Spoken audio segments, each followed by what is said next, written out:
ఇక సెకండ్ క్యాడర్లో వచ్చేసి అదృష్టాన్ని పరీక్షించుకునే రాశులు కొన్ని ఉంటాయి. అంటే వీళ్ళకి 2 నెలలు మాత్రమే అదృష్ట యోగం ఉంటుంది. 3 రాశులు ఉంటాయి, వీళ్ళకి 2 నెలల కాలం అదృష్ట యోగం వస్తుంది. October, November, December. దీంట్లో ఒక 60 రోజుల పాటు అదృష్ట యోగం వస్తుంది 3 రాశులకి. అదేమిటంటే మిథున రాశికి.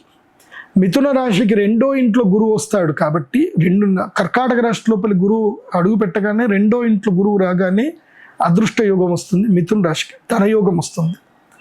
కన్యా రాశికి లాభయోగం కలుగుతుంది. వృశ్చిక రాశికి అదృష్ట యోగం కలుగుతుంది.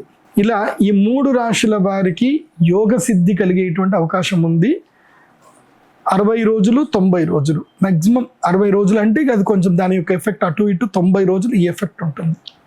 కాబట్టి ఈ 3 రాశుల వారు కూడా అక్షయ తృతీయ యాగానికి చేసుకుని వస్తే మంచిది. ఒకవేళ రాలేకపోయినా, అంటే 100% నేను చెప్పట్లేదు కాబట్టి, ఒకవేళ మీరు రాలేకపోయినా ధనత్రయోదశికి మాత్రం తప్పకుండా రావాలి.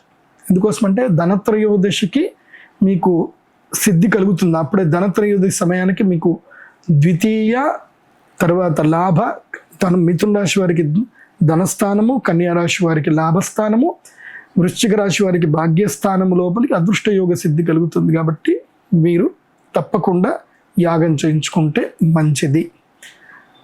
కలశమైనా తెప్పించుకోండి, ఇంకా బాగుంటుంది. ఇక 3 రాశులు ఉంటాయి, వీళ్ళకి అరిష్టం రావద్దు, నష్టం రావద్దు, మోసపోవద్దు అనుకునే రాశులు ఏమిటంటే 3 ఉంటాయి. ఆ 3 రాశులు ఏమిటంటే కనుక, 1 మీనరాశి. మీనరాశి వారికి ఏలినాటి శని ప్రభావం ఉంది. ఇంకా 2.5 సంవత్సరాలు ఏలినాటి శని ప్రభావం ఎవరికి ఉంటుంది అనంటే, ఇంకా 5 సంవత్సరాలు ఏలినాటి శని ప్రభావం మీనరాశి వారికి ఇంకా 5 సంవత్సరాలు ఉంటుంది. అంటే వాళ్ళు వృషభ రాశి లోపలికి గురుగ్రహం ఎంటర్ అయ్యేంతసేపు మీనరాశి వారికి ఏలినాటి శని ప్రభావం ఉంటుంది.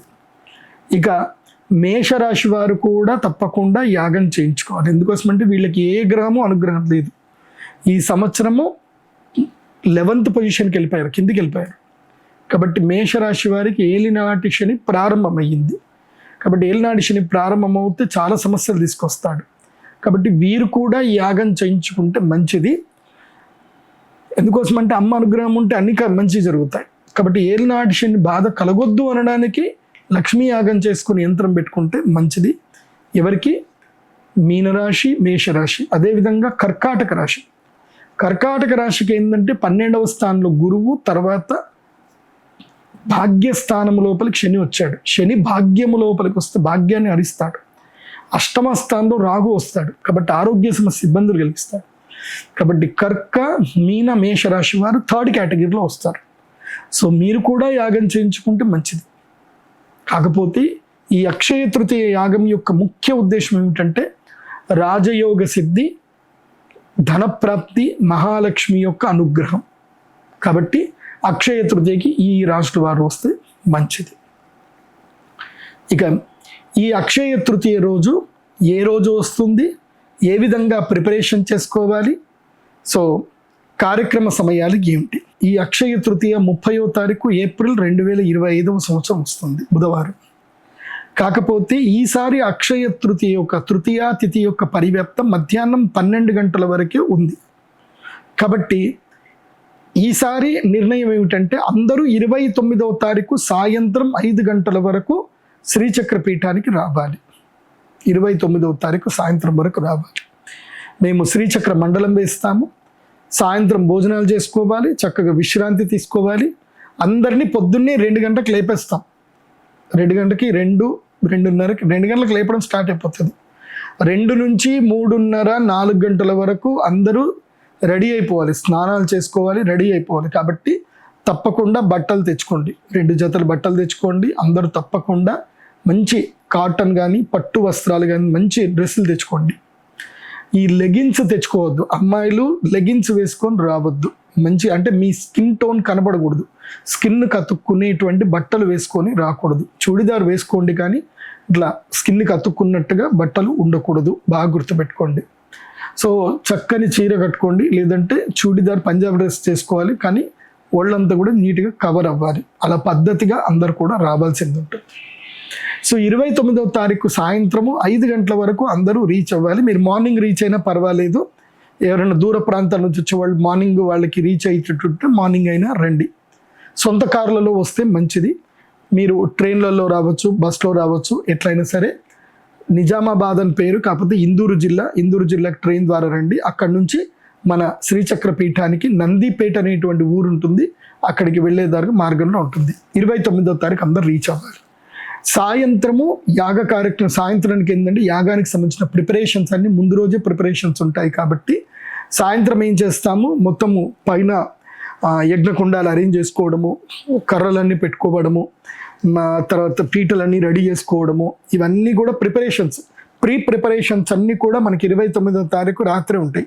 టికెట్లు బుక్ చేసుకోవడము, అన్ని పేమెంట్లు చేసుకోవడము, సో మీ సామాగ్రి మీరు మొత్తం తీసుకోవడము అన్నీ 29వ తారీఖు రాత్రే ఉంటాయి. మేము శ్రీచక్రం వేస్తాము, కలశాలు అన్నీ రెడీ చేసి పెట్టుకుంటాము. ఇది 29వ తారీఖు జరిగేది. తెల్లవారుజామున 2 గంటలకు అందరినీ లేపుతాము. 4 గంటల వరకు అందరూ తమ హోమకుండాల దగ్గర కూర్చోవాలి. 4 గంటలకు యాగ కార్యక్రమం సంకల్పం ప్రారంభమవుతుంది. దాదాపు 3 గంటలు 7 గంటల వరకు యాగం పరిసమాప్తం అవుతుంది. 7 గంటలకి అయిపోయిన తర్వాత 7 నుంచి 8 రెస్ట్, అంటే టిఫిన్లు చేసేవాళ్ళు టిఫిన్స్ కానీ ఏదైనా చేసేవాళ్ళు టిఫిన్ చేస్తారు.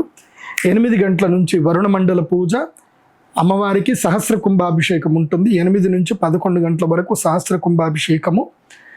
8 గంటల నుంచి 12 గంటల వరకు ప్రత్యేకంగా అమ్మవారి యొక్క ఉత్సవమూర్తికి అభిషేకం ఉంటుంది. మామిడి పళ్ళ రసంతో అభిషేకం ఉంటుంది. 1008 మామిడి పళ్ళ రసంతో అమ్మవారికి అభిషేకం ఉంటుంది. సో ఆ అభిషేకము జరిగేటప్పుడు అందరూ చూస్తే అనుగ్రహం. సో చూస్తున్నారు కదా ఇక్కడ పక్కన అమ్మవారికి అభిషేకం ఉంటుంది మామిడి పళ్ళ రసంతో. ఆ మామిడి పళ్ళ రసం అభిషేకం తర్వాత అమ్మవారికి చందన లేపనం ఉంటుంది. చందన లేపన పూజ, అదేవిధంగా అమ్మవారికి తేనెతో 5 కిలోల తేనెతో అభిషేకం ఉంటుంది. తర్వాత అందరికీ అమ్మవారికి ప్రసాదం ఉంటుంది. ఎవరైతే నా చేతుల మీదుగా అందరికీ కూడా తమలపాకు తేనె కలిపి అందరికీ ప్రసాదం ఇవ్వడం జరుగుతుంది. గంధము కూడా అందరికీ ప్రసాదం ఇవ్వడం జరుగుతుంది. ఆ తర్వాత అందరికీ భోజనాల కార్యక్రమం ఉంటుంది.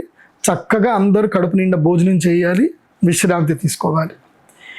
ఇక ఎవరైనా వెళ్ళేది ఉంటే, ఇంటికి వెళ్ళేది ఉంటే ప్రశాంతంగా ఇంటికి వెళ్ళొచ్చు. నాతోటి మాట్లాడాలి అనుకుంటే మాత్రం మీరు ఫస్ట్ కమ్ ఫస్ట్ బుకింగ్. ఇప్పుడు బుకింగ్స్ ఎవరైతే చేసుకుంటున్నారో, ఎవరైతే ఫస్ట్ బుకింగ్ చేసుకుంటారో బుకింగ్ వైజ్గా, ఇప్పుడు రేపే బుక్ చేసుకున్నాను అనుకోండి, మీకు నంబర్ ఇచ్చేస్తుంది. ఆ నంబర్ వైజ్గా మాత్రమే మీరు ఎన్ని గంటలకు బుక్ చేశారు, బుకింగ్ వైజ్గా ఫస్ట్ కమ్ ఫస్ట్ సర్వ్ అంతే. వాళ్ళని పేర్లు పెట్టి పిలవడం జరుగుతుంది. ఈసారి హడావిడిగా అందరూ పైకి రావడము, మీదికి వచ్చేసి నేను ముందున్నా, నాకు ట్రైన్ వెళ్తుంది, నాకు బస్సు వెళ్తుంది, నాకు ఫ్లైట్ టికెట్ టైం అయింది, ఇవన్నీ లేదు. మీరు రాత్రి 12 గంటల వరకు నేను అందరితో మాట్లాడతాను. 30వ తారీఖు రోజు సాయంత్రం 4 గంటల నుంచి రాత్రి 9, 10, 11, 12 అయినా తెల్లారిదాకైనా అందరితో మాట్లాడతాను. కాబట్టి అందరికీ 1 నిమిషము సమయం ఇస్తా, 1 నిమిషం మాత్రమే సమయం ఇస్తా. ఆ 1 నిమిషానికి సంబంధించి మీరు ఏదైతే ఉందో ప్రిపరేషన్స్ అన్నీ కూడా చేసుకోవాలి. సో మీ అందరితో మాట్లాడతాను నేను.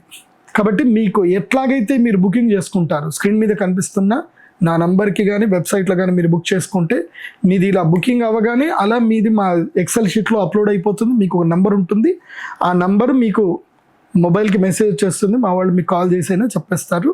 లేదంటే మీరు అక్కడికి వచ్చినా సరే మీకు టోకెన్ ఇస్తారు. ఫస్ట్ మీరు రాగానే తీసుకోవాల్సింది ఏంటంటే ఫుల్ పేమెంట్ చేసేయడము, టోకెన్ తీసుకోవడం. బాగా గుర్తుపెట్టుకోండి. సో టోకెన్ తీసి దగ్గర పెట్టుకుంటే ఆ టోకెన్కి తగ్గట్టుగానే మీ హోమకుండం కూడా అదే నెంబర్ ఉంటుంది. సో అదే నెంబర్ని మీరు ఫాలో అవ్వాల్సింది ఉంటుంది అక్షయ తృతీయ రోజున.